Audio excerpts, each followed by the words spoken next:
Hello friends, कैसे हो आप लोग। तो इससे पहले जो मैंने वीडियो बनाया था उसमें हमने बात की थी केसीएल के बारे में। तो आज जो हमारा वीडियो है वो है केबल के बारे में, जो किरचॉफ का सेकंड लॉ है।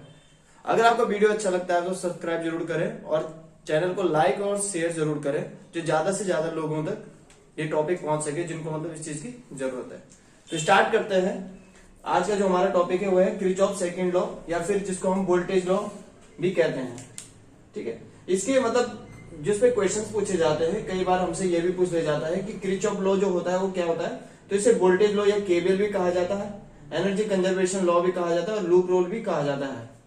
ठीक है, या मैश रूल भी कहा जाता है इस रूल को। अब देखो इसमें होता क्या है, इसमें क्या होता है कि अगर हम किसी बंद परिपथ में जो कि अगर हम किसी बंद परिपथ की बात करते हैं, तो बंद परिपथ में जो ईएमएफ का योग होता है वो किसके तुल्य होता है, जो रेजिस्टेंसों में होने वाले ड्रॉप के, मतलब जो धारा के कारण इसमें होने वाले ड्रॉप के क्या होता है, तुल्य होता है। अगर हम यहाँ पे देखें तो ठीक है, तो आप लोगों को दिखाई दे रहा होगा। अगर हम इसमें लूप अप्लाई करते हैं तो इसमें कहा जाता है, जो हमारा केबल होता है इसमें कहा जाता है कि किसी बंद परिपथ, मतलब किसी बंद परिपथ, ये कोई क्लोज सर्किट है और इसमें जो ईएमएफ का योग है, मतलब जो वोल्टेज का योग है वो किसके तुल्य होता है, रेजिस्टेंस में होने वाले ड्रॉप के क्या होता है, तुल्य होता है। इसको अगर डेफिनेशन के हिसाब से देखें तो हम कह सकते हैं कि किसी बंद परिपथ में ईएमएफ का बीजगणितीय योग परिपथ में लगे विभवपात के बराबर या वोल्टेज ड्रॉप के बराबर होता है। अगर हम इस प्रकार देखें तो ये होगा E1 plus E2 equal to IR1 plus IR2। ठीक है, इसे हम इस पर sigma E equal to sigma IR से लिख सकते हैं। IR मतलब ये हमारा ड्रॉप हो गया। ठीक है, और इसको हम दूसरे प्रकार से भी कहा जाता है कि किसी बंद परिपथ में अगर देखें तो इनका जो हमेशा जो इनका डिफरेंस, मतलब जो इनका जोड़ होता है, मतलब जो इनका एडिशन होता है, अगर हम देखें E1 plus E2 minus IR1, हमने नहीं जोड़ा है, मतलब इसको इधर ले जाके जोड़ा है, तो इनका जो योग होता है वो भी क्या होता है, शून्य होता है। कितना होता है, 0 होता है किसी बंद परिपथ। मतलब जितना हमारा ईएमएफ होगा उतना ही क्या होता है, हमारा ड्रॉप होता है। मतलब जितना हमारा सोर्स होगा उतना ही क्या होगा, उसका कंजप्शन होता है।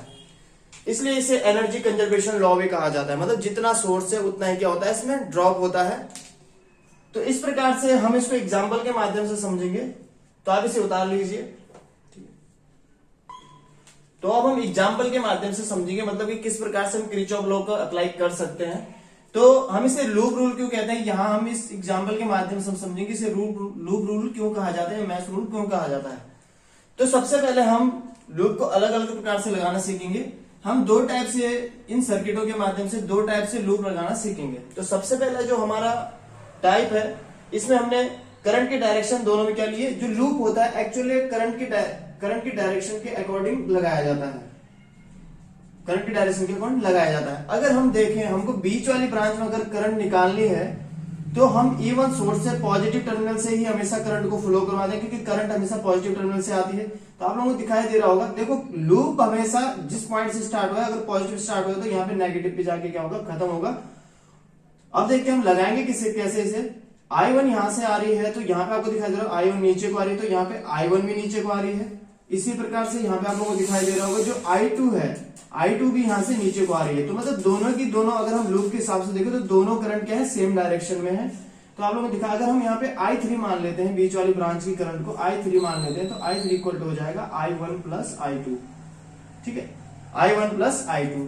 तो हम लिख सकते हैं इसे, अगर हम पहले क्वेश्चन देखेंगे तो हमने यहां से लूप लगाया, तो जितना सोर्स है, ये हमारा क्या है, सोर्स है, अब उसी के अकॉर्डिंग क्या होगा, ड्रॉप होगा। तो ड्रॉप क्या होगा, यहां से I1 जाएगी, R1 में ड्रॉप करेगी, तो क्या होगा, I1 R1। इसी प्रकार से अगर हम देखें तो यहाँ पे I3 कहा है हमने एक्चुअली इसको, तो I3 हमको निकालनी है इसमें। तो I3 इक्वल टू हमने क्या रखा है, I1 प्लस I2, क्योंकि यहां से जो करंट आ रही है क्या है, I2 है। तो इस प्रकार से हम अगर R2 पे ड्रॉप देखें तो क्या होगा, इन दोनों करंट के कारण होगा, क्योंकि दोनों करंट सेम डायरेक्शन में, इसलिए क्या होगा, एडिशन होगा। तो हम लिख सकते हैं I1 प्लस I2। तो ये हमारी पहली इक्वेशन है। इसी प्रकार से हम दूसरी इक्वेशन की अगर बात करें तो E2, ये हमारा अभी सोर्स होगा। तो E2 इक्वल टू क्या होगा, ये करंट और ये क्या है, ड्रॉप है, तो हम इसको लिखेंगे I2 इंटू R3 प्लस। अब इसी प्रकार से ये हमारा फिर R2 में जो ड्रॉप होगा वो सेम होगा, I1 प्लस I2।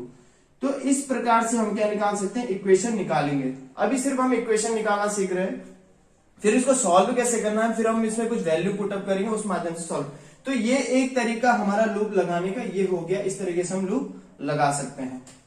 उसी प्रकार से अगर देखा जाए तो हम यहाँ पे भी अब लूप लगाएंगे, लेकिन इस कंडीशन में हम लूप लगाएंगे यहां से। तो ये डिफरेंट एक दूसरा तरीका है लूप लगाने के लिए, कि अगर माना बात हमारे पास हम अलग अलग प्रकार से लूप अप्लाई कर सकते हैं। तो एक तरीका तो ये हो गया, अगर हम सेम डायरेक्शन में करंट को लेते हैं। अब देखो यहाँ पे हम अपोजिट डायरेक्शन में लेंगे, डिफरेंस सिर्फ I2 में आएगा, क्योंकि अभी जो I1 है इसकी डायरेक्शन तो ये है। अगर हम देखें I2, तो I2 की डायरेक्शन ये हो चुकी है, मतलब पहले के अपोजिट हो चुकी है। तो हम कह सकते हैं कि अगर हम यहाँ I3 की वैल्यू कहेंगे तो I3 क्या होगा यहाँ पे, तो I3 होगा आपका I1 माइनस I2। क्यों, क्योंकि I1 तो नीचे को आ रही है और I2 यहां से ऊपर को जा रही है। तो हम लिख सकते हैं E1 इक्वल टू क्या हो जाएगा, I1 R1 प्लस, अब ड्रॉप किसमें निकालना है, R2 में निकालना है। तो R2 में कौन सी करंट जा रही है, I1 माइनस I2 यहां से नीचे को आ रही है, तो हम लिखेंगे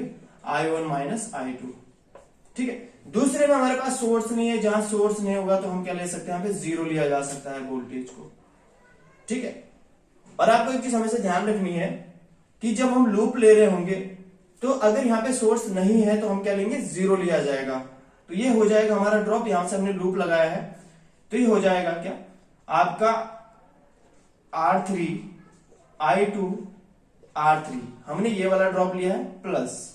अब यहां पे हमको एक चीज ध्यान रखनी है, जिस करंट को हमने लिया है उसी करंट को क्या लेना है, आगे लेना होगा हमको, क्योंकि हमने इसके रिस्पेक्ट में लिया है अभी। तो हम क्या लेंगे, I2 के रिस्पेक्ट में लेंगे, तो I2 माइनस I1 होता है। ठीक है, और ये हमारी इक्वेशन 1 हो गई। और यहाँ पे जो इक्वेशन 2 है इसमें क्या आ जाएगा, E2 आएगा, लेकिन E2 क्या आएगा, E2 आएगा पॉजिटिव का, क्योंकि इसके जो पोलैरिटी होती है पॉजिटिव है। दूसरी चीज होती है पोलैरिटी। पोलैरिटी में आपको ध्यान रखनी होगी कि अगर करंट यहां से आ रही है तो ड्रॉप की पोलैरिटी हमेशा क्या होती है, सेम होती है। ये पॉजिटिव है तो ये भी पॉजिटिव होगा। इसी प्रकार से अगर यहां से देखें तो ये पॉजिटिव होगा, ये नेगेटिव। तो जो ड्रॉप की मतलब जो ड्रॉप की मतलब ये होती है पोलैरिटी होती है, क्या होती है, हमेशा क्या होती है, सेम होती है सोर्स के। इसलिए क्या होता है, ड्रॉप हमेशा क्या हो जाता है, माइनस हो जाता है। ठीक है, तो आपको पोलैरिटी भी इसमें क्या रखनी होगी, ध्यान रखनी होगी। ठीक है, इस प्रकार से अगर हम इस टाइम पोलैरिटी देखें तो इस टाइम पे पोलैरिटी क्या होगी, इस टाइम पे पोलैरिटी क्या हो जाती है, रिवर्स हो जाती है I2 के कारण। तो हमने इसलिए जो I1 है इसको माइनस में लिया है यहाँ पे, और जो I2 है यहाँ पे इसको माइनस में लिया, क्योंकि करंट की डायरेक्शन क्या है, अपोजिट है। तो इस प्रकार से हमारी दोनों इक्वेशन तैयार हो चुकी है। इसको मैं थोड़ा सिंप्लीफाई कर देता हूं, इसको A2 R2 R3 प्लस ये हो जाएगा R2 I2 माइनस I1। अब हम कुछ एग्जांपल्स देखते हैं और एग्जांपल के माध्यम से इसे समझने की कोशिश करते हैं। अब हम बात करेंगे लूप। हमने एक एग्जांपल लिया है, यहाँ पे हमने एग्जांपल लिया है और हम इसे दोनों माध्यम से हल करेंगे। जो हमने अभी सीखा उसी का हम क्या करेंगे, अभी मतलब इसका एग्जांपल सॉल्व करेंगे।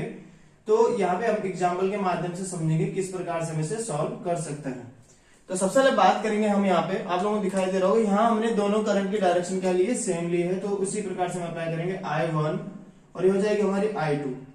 ठीक है, अब सबसे पहले हम क्या करेंगे, ये 16 वोल्ट है। तो अब देखो मैंने कहा था सबसे पहले क्या लेना, आपको पोलैरिटी लेनी पड़ेगी। तो पोलैरिटी क्या होगी, देखो जब कभी भी हम किसी वोल्टेज के रिस्पेक्ट में, किसी सोर्स के रिस्पेक्ट में, तो ड्रॉप की पोलैरिटी हमेशा होती है सेम होती है, पॉजिटिव नेगेटिव, और ये होती है पॉजिटिव नेगेटिव। अगर हम ये वाला लूप ले रहे हैं अभी, तो ये होगा 16 इक्वल टू ये हो जाएगा 2I1 प्लस 4। अब यहाँ पे आपको दिखाई दे रहा होगा कि यहाँ पे हमारी I1 भी नीचे को है और I2 भी क्या है, नीचे को। तो अगर हम यहाँ की करंट देखें तो यहाँ की करंट क्या होगी, I, अगर हम इस करंट को लेते हैं तो ये हो जाएगी I1 प्लस I2। तो यहाँ हम क्या लेंगे, 4I1 प्लस I2। इस प्रकार से हम इस इक्वेशन को पूरा कर देते हैं। तो ये हो जाएगा 4 और 2 6I1 प्लस 4I2। तो ये हमारी पहली इक्वेशन तैयार हो चुकी है। इसके बाद हम देखेंगे जो हमारा ये वाला लूप हमने सेकंड लूप लगाया। अब देखो पोलैरिटी तो इसमें भी सेम ही रहेगी, क्योंकि हमने करंट की डायरेक्शन ये ले रखी है।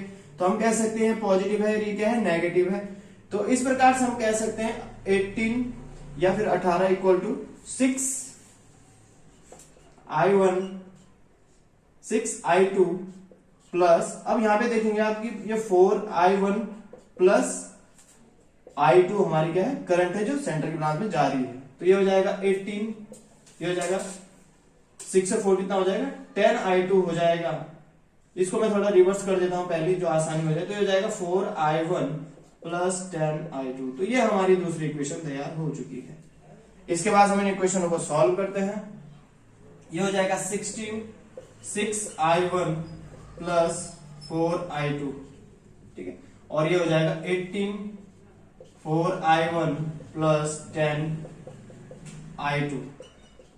तो अब हम इसे सॉल्व करेंगे। पहले हमको सबसे पहले इक्वेशन इक्वल करनी आनी चाहिए।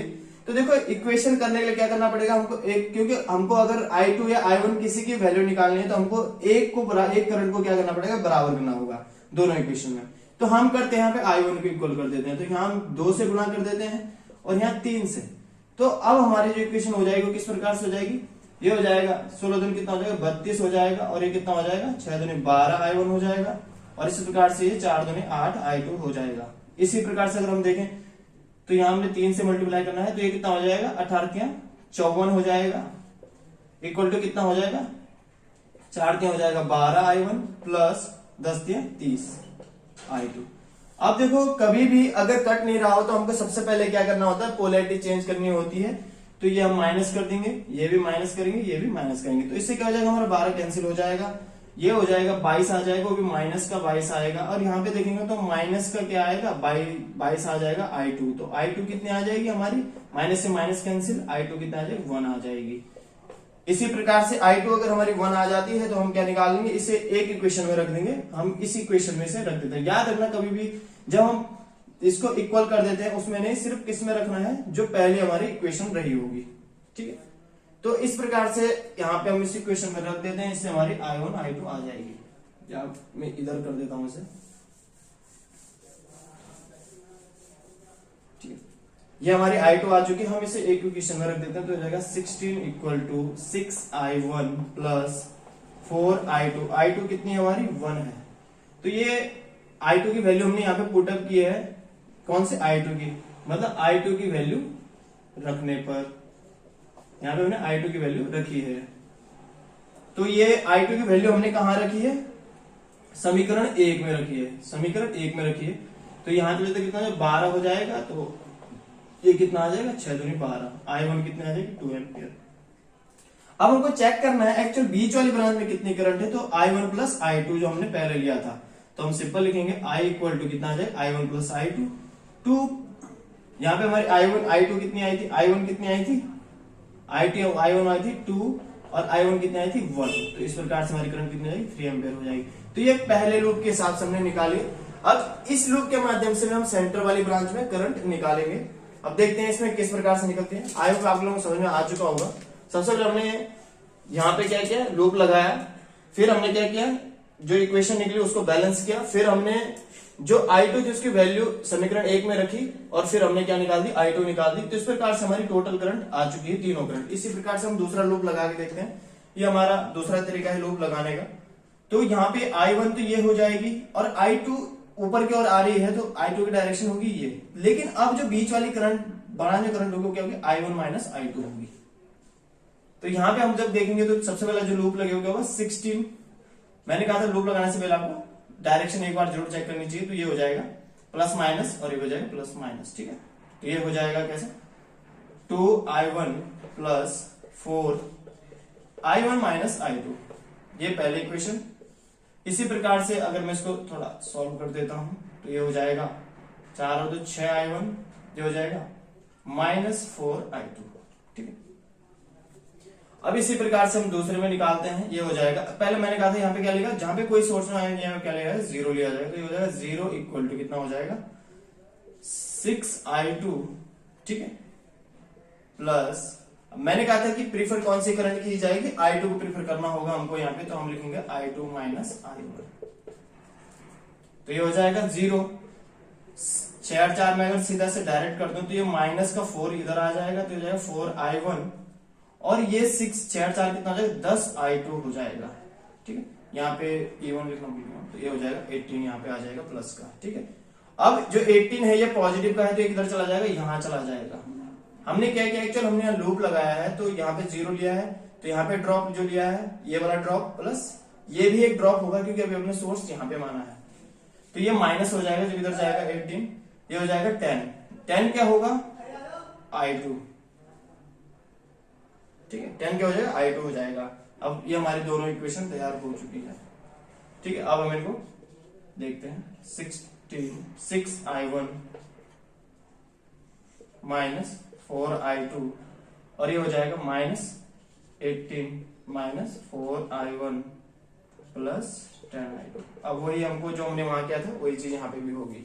यहाँ पे हम 2 से मल्टीप्लाई करेंगे, यहाँ से 3 से इक्वेशन इक्वल करने के लिए हो जाएगा 16 दूनी 32, 6 दूनी 12I1 माइनस 4 दूनी 8I2। इसी प्रकार से यहाँ पे होगा तो कितना होगा, यहाँ 3 से करना है, 18 3 कितना हो जाएगा 54, ये हो जाएगा 4 3 12I1 प्लस 30I2, ठीक है। अब ये क्या हो जाएगा कैंसिल आउट हो जाएगा, क्योंकि इसमें हमको सिंबल चेंज करने की जरूरत नहीं है क्योंकि पहले से ही वो कैंसिल हो रहा है। जहां पे कैंसिल नहीं हो रहा होगा वहां पे हम चेंज करेंगे। तो ये आ जाएगा, यहाँ कितना आ जाएगा -22 आ जाएगा और ये कितना आ जाएगा, ये पॉजिटिव का आएगा 22I2। तो यहाँ पे जो करंट आएगी लेकिन ये माइनस में आएगी क्योंकि एक्चुअल जो हमने I2 ली है उसकी डायरेक्शन क्या ली, अपोजिट ली है, इसलिए क्या आ रही है माइनस में I1 आ रही है। क्योंकि हमने क्या लिया I2 को अपोजिट लिया है, तो माइनस से सिंबल करता है कि जो करंट के I2 की डायरेक्शन है वो क्या है अपोजिट है। अब इसी प्रकार से हम इस वैल्यू को फिर पुट अप करेंगे तो ये हो जाएगा 16 equal to 6I1 minus 4 into -1, ठीक है। तो ये पॉजिटिव का हो जाएगा और इधर चला जाएगा तो ये माइनस हो जाएगा फिर, ठीक है। तो आप ये हो जाएगा 12 और 6I1, ठीक है। ये हो जाएगा I1 कितने आ जाएगी 2 एम्पियर, ये आ जाएगी I1। अब हमको फिर पुट अप करनी है वैल्यू, क्योंकि यहां हमने जो बीच वाली ब्रांच में करंट निकालनी है वो क्या हो जाएगी, क्योंकि दोनों ही क्या होगी माइनस होगी। तो I1 अगर हम I निकाल रहे हैं तो I1 क्या हो जाएगी 2 हो जाएगी और माइनस की यहाँ पे माइनस है क्योंकि माइनस है यहाँ पे सिंबल, और ये कितनी है -1 है तो ये पॉजिटिव हो जाएगी। तो बीच सेंटर ब्रांच में कितनी 3 एम्पियर आ जाएगी। तो इस प्रकार से हमने दोनों लूप के माध्यम से करंट बीच वाली ब्रांच में निकाल ली है। आई होप आप लोगों की समझ में आ गया होगा। फिर मैं एक बार बता देता हूँ दोबारा कि 16 सबसे पहले हमने ये वाला लूप लिया था, तो यहाँ पे जो हमने सोर्स माना था क्या माना था 0 माना था। सबसे पहले हमने ये वाला लूप लिया तो हमने करंट की डायरेक्शन देखी तो ये वाले नीचे को आ रही थी I2 ऊपर को, इसलिए हमने I2 क्या ले लिया माइनस ले लिया था। फिर हमने इक्वेशन बनाई, इक्वेशन बनाने के बाद हमने क्या कर दिया कि हमने दोनों को बराबर इक्वल किया। इक्वल के बाद हमने जो हमारी वैल्यू निकली I2 की, तो I2 की जो वैल्यू हमने क्या रखी, इक्वेशन जो हमारी क्या है इक्वेशन 1 है इसमें रखा है हमने। किसमें रखा है इसे, जो इक्वेशन 1 है इसमें हमने वैल्यू को रखा है, इक्वेशन फर्स्ट है। आई होप आप लोगों के समझ में आ गया होगा। और इसका भी यूज उसी की तरह होता है जैसे लीनियर सर्किट में ही किया जाता है, जहां पे ओम्स लॉ अप्लाई किया जाता है वहीं पे हम क्या करेंगे इसका प्रयोग किया जाता है। आई होप आपको वीडियो अच्छी लगी होगी तो आप सब्सक्राइब जरूर करें चैनल को और लाइक और शेयर जरूर करें। धन्यवाद।